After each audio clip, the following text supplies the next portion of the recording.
Then I logged in and to Google's accounts and all that, and I used it for 14 days, 2 weeks, and I realized that my account has been phishing. A lot of my accounts were hacked and a lot of access has been into it. Because once you log into Google Access, you have access to my Google Photos. So I wasn't using iPhone until that incident. Therefore, that person has access to my Google Photos, consisting photos of 8 to 9 years.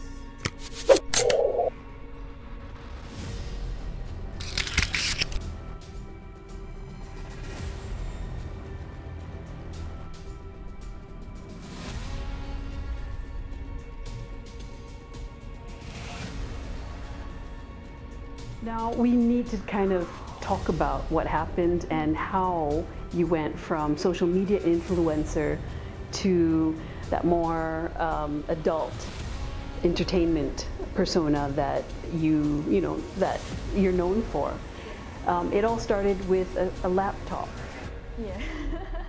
I know you've told this story many times, but tell us again. Okay. What happened? So I was in college, okay, again, I do not have much to spare. Therefore, my laptop spoiled, I have to fix it. It's under warranty, then I bring it over to the service center. So a week later, they called me and said, hey, your laptop is done, I have to go pick it up. Okay. So when I turn it open, I realized that my laptop is not format because they said that only the battery is spoiled and it's detachable, so we just change it for you, it's fine. Then I logged in and to Google's accounts and all that, and I used it for 14 days, 2 weeks, and I realized that my account has been phishing. A lot of my accounts were hacked and a lot of access has been into it. Because once you log into Google Access, you have access to my Google Photos. So I wasn't using iPhone until that incident. Therefore, that person has access to my Google Photos, consisting photos of 8 to 9 years. And I was only 19, so there are many photos.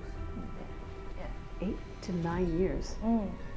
You literally grew up in those sets of photos? Yes, yes. And were they all risky, the photos? Probably some in high school, because again, I was being a model, I wasn't eating any junk food. I did not drink any carbonated drinks for 4 years because I made an oath, I have to do this. Seriously, I have to be taken seriously in the modeling world. So I was having this really good body abs and all that. I was going for gym every week, and then I didn't eat any single unhealthy food. Right, so you look great. Yeah. You know when you come out of the shower? Nothing to be shy about. Yeah, it wasn't me sending pictures to some people. It was me walking out from the shower and was looking at my mirror reflection. I just took one selfie of it. Oh, right. So these were photos for yourself? Yes. And did you not remember that this was a security issue before you sent your laptop in? Did anyone advise you at that point, hey, you have to be careful with this kind of material? No, because at that point my LCD wasn't even showing anymore. Oh dear. Yeah, so I can't reformat or anything. And according to the standard procedure, it is a must or compulsory that every technician, when they're in proper service center, they have to reformat your laptop. Okay. Upon sending it. So you went to the service center, because it was under warranty. Yes. Now, this person decided to blackmail you. Did you not want to, make a police report? Or... I did. You did? I did. I lodged 3 police reports. One is because of my laptop was hacked, and then second is due to cyber law, blackmail. The third afterwards is when we hand over the money.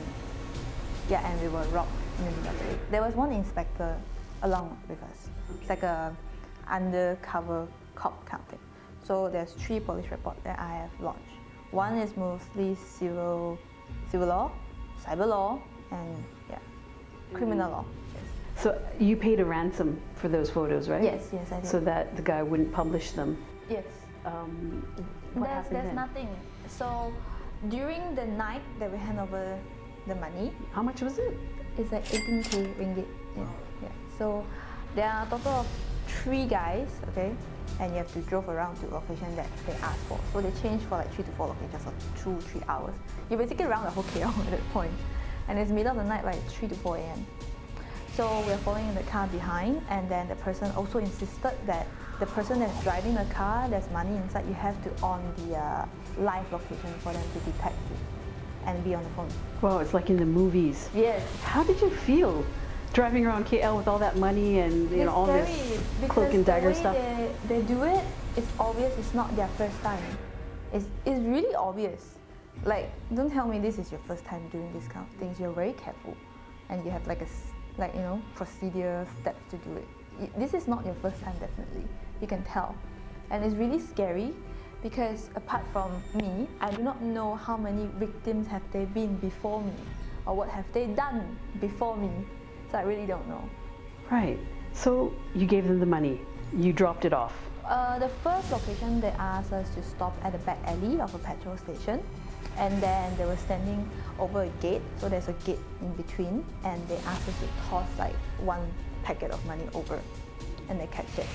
And the witness said that he's wearing a hoodie, okay, and then mask, so we do not know who is it exactly, the cap and so on. The second location, which is the final location, when he was turning in to the second petrol station, it's really dark, and there happens to be no street lights or CCTV. It's just a very small corner, like those small corners that you turn in. And upon turning in, we are just over here waiting, just one turn, and the car was stopped. He was napped, and then there was 2-3 guys, get down from a motorcycle and a helmet, and then basically open the door and pull the person out. Mm-hmm. The person is, sorry? The witness, the person that's supposed to pass the money, because again, I couldn't be in the car. And then the money was, just robbed, taken and flee. Yes. Wow. Yeah, we knew that they were guys because the witness heard what they said. So it was a male voice, yeah. They went missing for a good 5 to 6 months. But at that point, my mental health took a very big toll on me because, it was too much to take in during the whole process itself, and I wasn't feeling mentally healthy at all. And in that 6 months, I was so scared. I'm living in fear all the time, and I have like anxiety attacks because you don't know when and where, which date exactly you receive like a second email or a second, hey, I'm the person again. So in that 6 months, we knew what kind of photos or to what extent did the person had. So we just kind of plot the way through. And indeed, to my guesses, it was right that in 6 months later, my account grew bigger. I did receive like a second email from them. And the second email, they wanted to have like a 50K. Okay, so this is the point. You decided to take matters into your own hands. Yes, after the case itself, the first case. Okay. When you came to that decision, which was to release the photos yourself. Yes. What went through your head? I mean, how did you feel when you decided to finally, you know what, I'm going to do this? Yeah, there's one thought is after I shared my story online, my account grew. I should be happy, technically, but I wasn't, because there's one thought in the back of my head. If I'm getting much more famous, you see, it means that the photos worth much more money. And it also means that the demand of those photos will higher as it goes and as it grows. So I really don't know what are the chances that there will be the third, the fourth, the fifth. It's going to be never ending. Yes. So therefore I'm just like, okay, you know what, let's just do this. Yeah, let's just do it. Okay. What did your mom and dad think about that? My parents didn't know the story. They didn't know. Because I moved to KL for like 2 years, so they didn't exactly know what happened. Did you talk to them about it, what you were going through? Last year I did talk to them. Oh, so when it was happening, you didn't tell them? Who did you tell? Who did you talk to? Along the way, I only have my ex that's beside me because he's the one that's seeing all this happening. Yeah, that's all. Because I moved out to stay alone. So, yeah. So he was your boyfriend at the time? Yes, and I have 2 girls that accompany me to the police station, friends, and then there's one person that helped me to talk to Facebook, support to get it back. Your boyfriend at the time, how did he feel about you releasing your personal private photos, the nudes? I'm very grateful that he's okay with it, because he's seen how I acted in that past 6-7 months. Yeah, what you went through mentally. So he did realize this is not going anywhere. I will be here to support you. Yeah. But we did broke it off in good terms. Because again, as we grew, I do realize that people change and lifestyle changes as well. So, yeah. You know, that everything that happened, even though the outcome today was very positive for you, one would say it was really a lose-lose situation. Or would you agree with that statement? Was it a lose-lose situation? Basically, you're screwed if you do, you're screwed if you're not, if you don't do. I do thought about this like until today, like what if, there's a lot of what if. What if I didn't join social media back in the days? I don't know where am I. And what if I did not pay? Or what if I paid? Or what if I didn't even send a laptop to fix?